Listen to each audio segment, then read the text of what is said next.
Salut, c'est Docteur Love. Bonjour à toutes et à tous mes enfants et bienvenue dans ce Ça veut dire quoi hashtag Demandanade numéro 42. Comme d'habitude, je suis très contente de te retrouver pour ce concept que j'adore. Oui, j'ai décidé de parler avec un coussin. Au cas où tu débarques, le concept de ces petites vidéos, c'est que tu viens me raconter ton histoire d'amour sur Instagram. Et moi, j'essaie d'y répondre ici en vidéo. Comme je n'ai pas la science infuse, tu as tout à fait le droit de dire ce que tu penses de ce que je raconte dans les commentaires. Que tu sois complètement d'accord avec moi, et c'est une très bonne nouvelle, ou que tu sois pas du tout d'accord avec moi, ou que tu aies juste des petites choses à rajouter. N'hésite pas à venir le dire dans les commentaires, tant que tu restes poli et bienveillant, moi ça me va. Et n'hésite pas à préciser le numéro de la question, comme ça on saura de quoi tu parles et ce sera beaucoup plus intéressant et pratique à comprendre par la même occasion. Au passage, vous avez été super nombreux à m'envoyer encore vos histoires d'amour, donc merci d'être toujours plus fidèles à ce concept et à cette chaîne YouTube de toute façon. Donc sans plus attendre, nous allons pouvoir démarrer ce dernier Ça veut dire quoi hashtag Demandanade avant dans 3 semaines, parce que oui, après je pars aux Philippines. Ok, on démarre avec Gertrude qui ne sait pas draguer et donc elle me demande comment faire. C'est très intéressant, je te lis ça tout de suite. Salut Nad. Alors déjà, merci beaucoup pour tous les conseils que tu nous donnes. Merci à toi. Mon problème, c'est que je ne sais pas draguer en soirée. Je suis un peu timide pour parler à de nouvelles personnes et surtout si elles me plaisent, je n'ose pas être tactile. As-tu des conseils hashtag Demandanade. Alors ma Gertrude, j'ai pris ton histoire déjà parce que tu es la toute première à avoir répondu à ma story quand je l'ai postée et moi je prends toujours les questions dans l'ordre parce que je trouve ça plus honnête. Mais au-delà de ça, je trouve aussi que ta question est très intéressante parce que tu me fais cette espèce d'amalgame de je sais pas draguer en soirée parce que j'ose pas être tactile. Alors, on va reprendre à la base de la base de la base. La séduction, la drague, ça ne veut pas forcément dire être tactile. Il y a des gens qui ne l'ont pas du tout compris et qui donc essayent d'être tactile et tactile et tactile et qui deviennent donc d'une lourdeur infinie parce qu'ils se sont dit ah, la drague c'est être tactile. Non, c'est pas parce que t'es tactile avec quelqu'un que tu vas réussir à mieux le draguer. Et effectivement, ça permet de faire passer un message d'être tactile. Fatalement, si tu restes comme ça quand t'essaies de draguer quelqu'un et si t'essaies un peu de lui toucher les cheveux, etc., le message n'est pas le même, on est d'accord. Toujours est-il que si tu as du mal à être tactile avec quelqu'un, ça ne veut pas dire que tu ne vas pas réussir à draguer la personne. Tu peux très bien faire passer un message sans toucher la personne. Tout ça grâce au pouvoir du regard, du sourire, de l'attitude, des mots. Donc vraiment garde bien à l'esprit que si tu as du mal à être tactile avec les gens que tu apprécies, notamment avec les gens qui te plaisent, no panique. Vraiment, ça ne t'empêchera pas de draguer la personne. T'auras peut-être un peu plus de mal à faire le premier pas, fatalement, puisque t'es pas tactile, ben forcément, il va falloir que ce soit l'autre qui vienne te toucher un petit peu. Mais déjà, mettons ce problème-là de côté de ah là là, je suis pas tactile donc je saurais jamais draguer. Stop, stop, stop. Si tu veux réussir à draguer, notamment en soirée, parce que c'est quand même plus ou moins le moment où c'est le plus facile, notamment quand tu bois une coupette ou deux, parce que c'est vrai que l'alcool, malgré tout, ça désinhibe. Attention, l'alcool est à consommer avec modération, bien entendu. Donc, si tu te retrouves en soirée et qu'il y a un mec ou une meuf qui te plaît et que tu te dis tiens, j'irais bien le ou la draguer, mais je suis trop timide, je sais pas trop comment faire. Déjà, premier point, mais première chose, je vais très bientôt faire une vidéo sur les techniques de drague, donc t'inquiète pas, ça arrive. Mais premier point, juste le eye contact. En fait, si tu veux draguer quelqu'un, si tu veux rentrer dans une phase de séduction, il y a un message à faire passer, un seul, c'est tu me plais. Ou alors créer au moins le doute dans la tête de la personne comme quoi potentiellement elle te plaît. Parce qu'en fait, à partir du moment où tu crées ce doute là, ou encore mieux que tu donnes ce message là clairement de tu me plais, la personne qu'est-ce qui se passe? Elle va se dire ah bon, je te plais? Oh bah je vais venir passer du temps avec toi alors parce que c'est agréable. C'est agréable parce que tu renvoies une image positive à elle-même de cette personne là parce que en passant du temps avec toi, elle se rend compte que elle vaut la peine puisque à toi elle te plaît. Donc à partir du moment où tu veux rentrer dans une phase de séduction avec quelqu'un, c'est ce message là qu'il faut faire passer. Tu me plais. Ce message là tu peux le faire passer par un milliard de façons. Tu peux le faire passer comme je disais par du eye contact parce que évidemment si tu regardes la personne comme ça quand tu lui parles, bon bah ça change rien. En revanche si tu la regardes un petit peu comme ça, tu la cherches un peu du regard, c'est pas du tout la même chose, c'est une question d'attitude. Et si tu lui parles même pas, franchement c'est tellement facile, t'es avec tes copines ou avec tes copains en cercle comme ça, vous papotez et de loin tu regardes cette personne là-bas, t'attends qu'elle te regarde et dès qu'elle te regarde tu fais un sourire et tu regardes ailleurs et tu fais ça. Et tu sais, tu continues de parler avec tes copines et tout et ça fonctionne trop bien parce que le message est évidemment très clair. C'est juste je suis en train de parler avec mes copines mais tu me plais vraiment.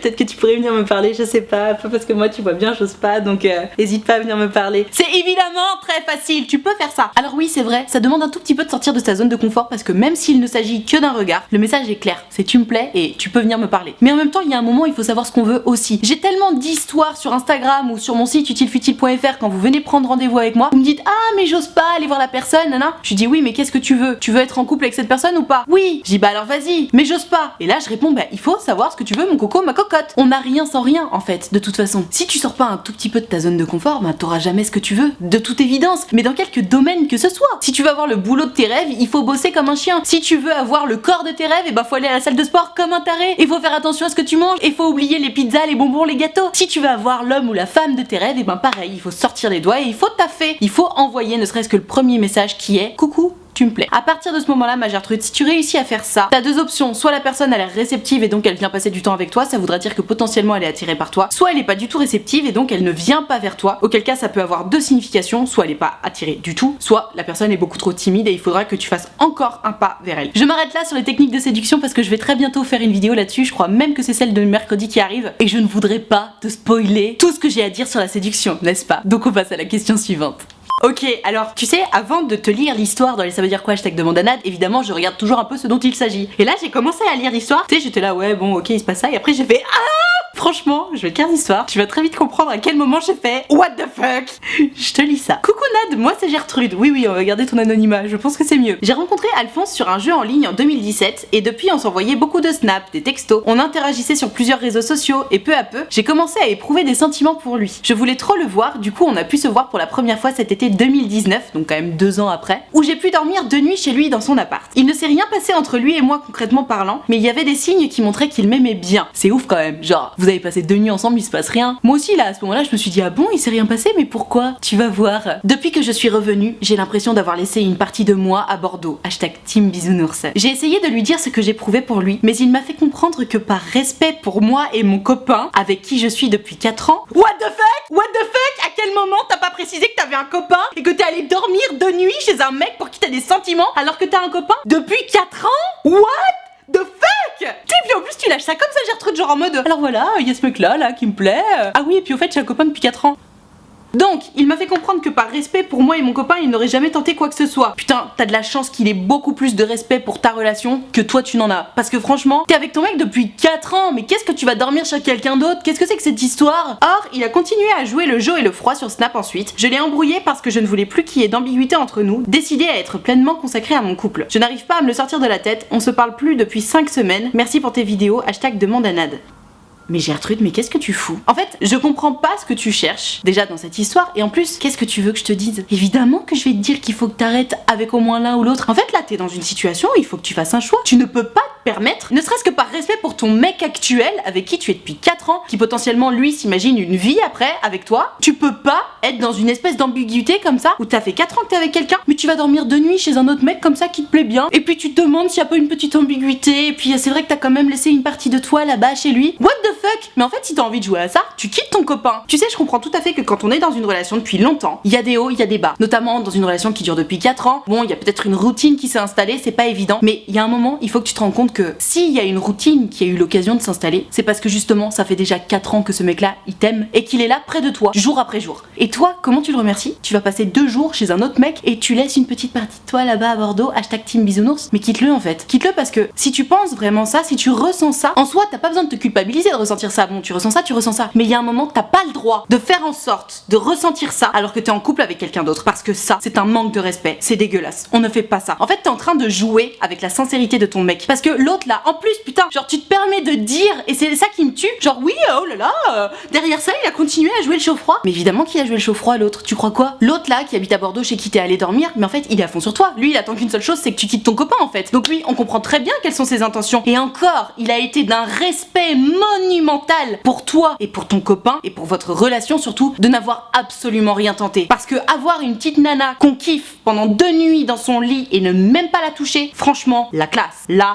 Bon, éventuellement, il aurait fallu que tu ne viennes pas du tout, mais ça, c'est ta faute à toi. Parce que, encore une fois, lui, son but, c'est de t'avoir. Toi, ta responsabilité, c'est de respecter ton mec et ton couple. Donc, si t'as envie de jouer avec Alphonse, là, que t'as rencontré sur ce jeu en ligne, mais pas de problème, en fait. Mais juste, quitte ton mec, putain. Quitte ton mec. Parce que là, en fait, t'as joué avec une limite. Alors, ok, effectivement, t'as pas trompé ton mec. En soi, sur le papier, tu l'as pas trompé. Mais j'ose imaginer qu'au fond de toi, t'as un peu le cul merdeux quand même, parce que t'as dormi 2 nuits avec un autre mec. Je sais pas si ton mec actuel, d'ailleurs, est au courant de cette histoire, mais bon, tu sais toi-même, tu dis toi-même, ah j'ai laissé une partie de moi à Bordeaux, bon clairement il te plaît ce mec, il te plaît, et peut-être que ça veut dire que c'est le moment en fait de te séparer de ton mec actuel, peut-être que ta vie, elle est avec Alphonse que t'as rencontré sur le jeu, t'en sais rien, mais en fait tu peux pas rester dans une espèce d'entre-deux comme ça, ce n'est juste pas possible parce que tu respectes pas les gens qui t'aiment dans cette histoire. T'es entre deux mecs, on va dire Alphonse que t'as rencontré sur le site de rencontre et Brandon avec qui tu sors depuis 4 ans. Les deux ils attendent après toi. Brandon, évidemment, il part du principe que c'est normal, que tu ne le trompes pas et que tu ne joues juste pas à ce genre de jeu avec des Alphonse que t'as rencontré en ligne. Et Alphonse, qu'est-ce qui se passe dans cet état lui? Bon bah lui ça fait 3 ans qu'il discute avec toi sur les jeux en ligne, il t'a rencontré, le feeling est trop bien passé, tu l'as senti, il l'a senti. Et oui, évidemment, il joue le chaud-froid parce qu'il a envie de voir un peu si ça va bouger de ton côté parce que évidemment, il a pas envie de rester en stand-by sur toi pendant encore 3 ans parce qu'il faut que tu fasses un choix, ma Gertrude. Il y a un moment, tu peux pas rester entre deux mecs, ça ne se fait pas. C'est dégueulasse pour l'un, pour l'autre et franchement, tu te respectes même pas toi-même en faisant ça. De toute façon, je t'invite à lire les commentaires sous la vidéo, je suis convaincue que beaucoup d'autres seront de mon avis et peut-être que d'autres te donneront encore d'autres conseils qui seront un peu plus calmes que les miens. C'est vrai que moi je peux pas m'empêcher de monter au créneau dans ces situations-là. Je me dis mais comment tu peux te permettre? En fait, je m'énerve parce que je suis tellement triste pour ton mec. Je suis tellement triste pour lui. Je me dis mais t'imagines s'il t'avait fait une chose pareille, mais comment tu te sentirais? Tu serais tellement malheureuse, tu te sentirais tellement trahie au plus profond de toi et toi tu te permets de lui faire ça. Alors oui, encore une fois, ok, t'as pas couché avec Alphonse, vous êtes même pas embrassés apparemment, mais juste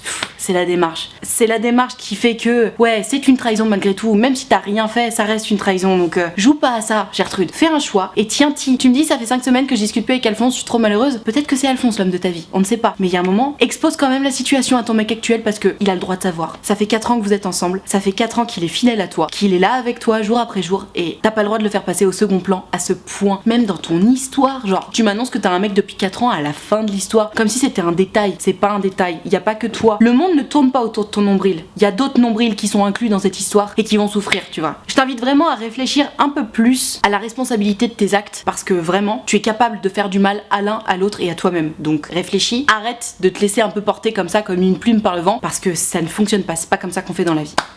Courage. C'est marrant parce que il y a des gens en amitié, ils sont tellement fidèles qu'ils sont prêts à renoncer à l'amour. C'est exactement l'histoire de Gertrude que je vais te lire. Ne t'inquiète pas si je saute au plafond, c'est normal. Coucou Nat, j'espère que tu vas bien, je vais très bien merci. C'est une petite Gertrude qui t'écrit. Yo Gertrude. Je suis actuellement plan cul avec le frère d'un pote, proche au point où il sort avec ma meilleure amie depuis plus de 3 ans. Ils sont toujours ensemble et ils habitent ensemble. Ok, donc le schéma, meilleure copine avec un pote, et elle se tape le petit frère du mec. Bon, jusque là, c'est assez clair. Mais voilà, ma meilleure amie a très mal pris cette histoire, et mon super pote qui est son mec aussi, de base, mais maintenant ça va déjà mieux. Elle m'avait déjà demandé si Alphonse n'était qu'une bite de plus sur ma liste. Mais comment elle parle, ta meilleure amie, mais elle va se détendre. Entre parenthèses, certainement, car j'ai déjà eu 1 ou 2 aventures d'un soir et 1 ou 2 plans cul, mais 2 aventures sérieuses de pratiquement 3 ans, et j'ai 24 ans. Mais attends Gertrude, mais on ne demande pas de te justifier en fait. Tu te serais tapé 100 mecs alors que t'as 24 ans, tu serais toujours pas une salope en fait. Enfin, tu fais ce que tu veux, et si t'as envie de rajouter une bite de plus à ta liste, c'est pas le problème de ta meilleure amie en fait. C'est quoi son problème à elle? Elle a le seum, elle aussi a envie de se taper plein de mecs? Oh, elle m'a aussi dit que ça se faisait pas ce que j'avais fait, que ce soit envers elle ou mon super pote. Entre parenthèses, pour elle, c'est sa famille, la famille de mon super pote. Mais what the fuck en fait, vous êtes consentants tous les deux, vous faites ce que vous voulez de votre corps. Si t'as envie de te taper le frère de ton pote et le beau-frère de ta meilleure pote, tu fais ce que tu veux. À quel moment mademoiselle a quelque chose à dire là-dedans? Mais ça m'énerve, ces gens qui ont l'impression, tu sais, qui peuvent diriger ta vie à ta place parce qu'ils sont frustrés du cul. En gros, je me suis ramassé tous les reproches sous-entendant que je suis une salope. Mais Alphonse, rien. Personne lui a rien dit. Et oui, forcément ma belle, parce que toi t'es une femme, donc t'es forcément une salope, alors qu'Alphonse, lui, il est consentant et puis tout va bien. Ah, ça me rend dingue. Ça me rend dingue. Pardon, mais pour l'instant, je peux pas la blairer, ta meilleure copine. Il faut savoir que de base, avant que je couche la première fois avec Alphonse, je lui avais demandé si ça le dérangeait en rigolant. Donc elle avait demandé à sa meilleure amie, pas à Alphonse. Et elle m'avait dit que je pouvais faire ce que je voulais. Mais maintenant, depuis juillet, j'ai essayé de prendre contact 3-4 fois par message avec elle, en parlant série, etc. Mais il n'y avait pas trop d'engouement de sa part. Non mais en fait, il y a un moment, il faut qu'elle sache ce qu'elle veut, la cocotte là. Elle te dit, ah, vas-y, fais ce que tu veux. Et puis une fois que tu fais ce que tu veux, elle t'en veut, elle te fait la gueule, elle te fait culpabiliser parce que tu vis ta life. Je suis désolée, mais elle est jalouse de toi, ta meilleure copine. Elle a un problème avec toi, avec elle-même, j'en sais rien, mais elle a un vrai problème. Au nouvel an, j'ai appris que selon elle, c'est moi qui lui fais la gueule. Entre parenthèses, je l'ai appris par un pote de mon super pote.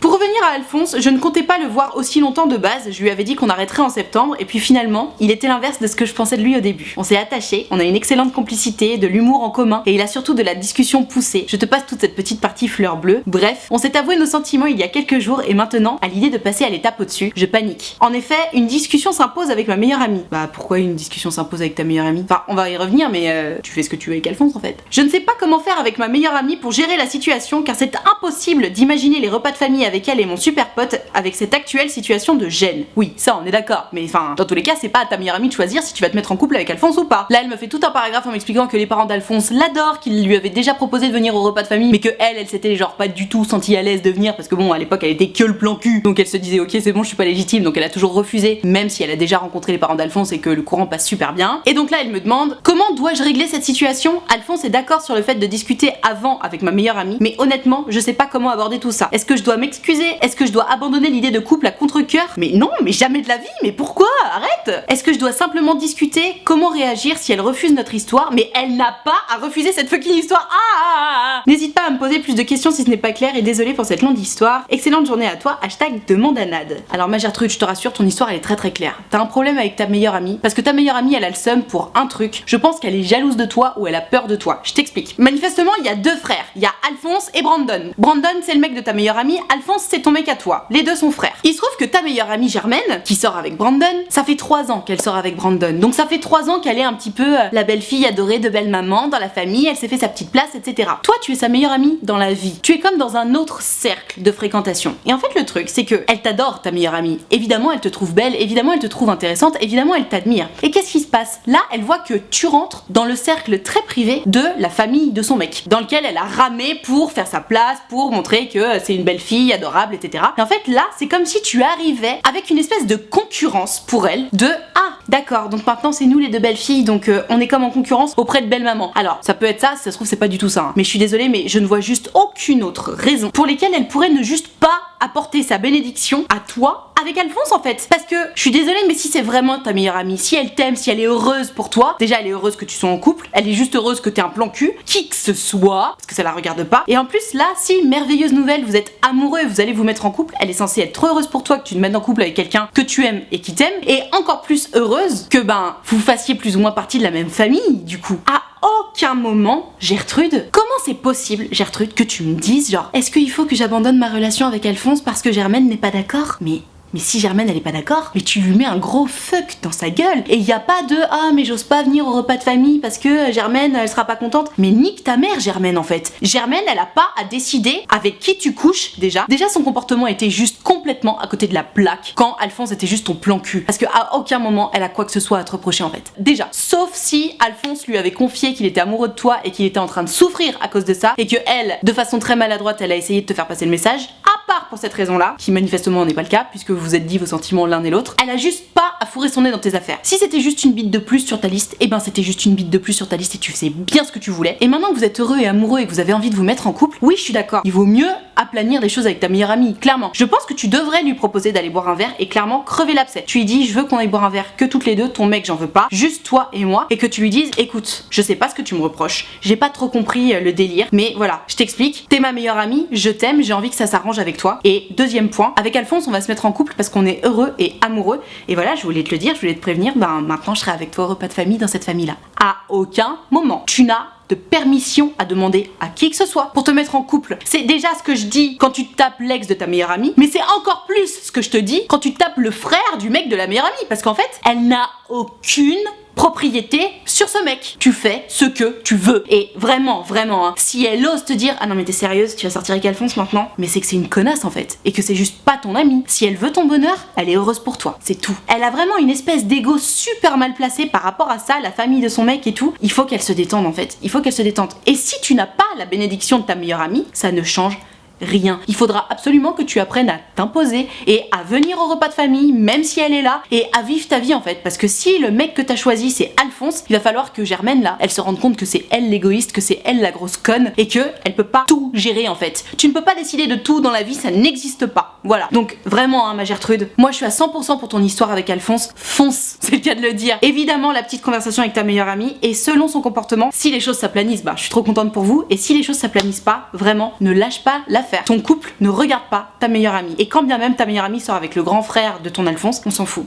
On s'en fout. Tant pis si vous croisez au repas de famille et que vous pouvez plus vous blairer. Ça arrive dans toutes les familles, des gens qui peuvent pas se blairer, et c'est comme ça. Donc vis ta vie avec Alphonse. Allez le plus loin possible de ce que vous pouvez aller. Si ça se trouve c'est l'homme de ta vie, si ça se trouve ça durera 2 semaines, on sait pas. Mais vis tout ce que t'as à vivre avec Alphonse. Si vous vous êtes trouvés, c'est une super nouvelle et l'ego de ta meilleure amie n'a rien à voir là-dedans. Donc surtout jamais renoncer à une histoire d'amour pour qui que ce soit. Mais pour qui que ce soit. Hein. Même pas pour ton papa, ta maman, ton frère, ta soeur, personne n'a à décider de qui doit être dans ta vie, qui doit être dans ton lit. Enfin, vraiment, Libérons-nous l'esprit là. T'es loin d'être une salope et tu as le droit de choisir qui tu veux pour sortir avec. Voilà. Putain, je veux bien que tu viennes me raconter quand même la suite de l'histoire, comment elle aura réagi là, ta copine Germaine, parce que je suis très curieuse. Donc surtout n'hésite pas à venir me raconter. Je te souhaite bien bon courage et surtout arrête de culpabiliser. T'as rien fait de mal, rien du tout.